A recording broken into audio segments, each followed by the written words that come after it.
ॐ सोमनाथाय नमः। ॐ मल्लिकार्जुनाय नमः।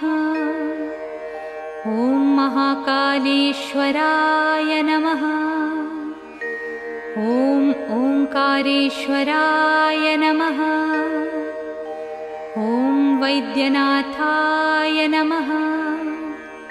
ॐ भीमशंकराय नमः। ॐ रामेश्वराय नमः। ॐ नागेश्वराय नमः।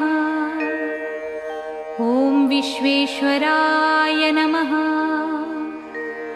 ॐ त्र्यंबकेश्वराय नमः। ॐ केदारेश्वराय नमः। ॐ भुस्मेश्वराय नमः।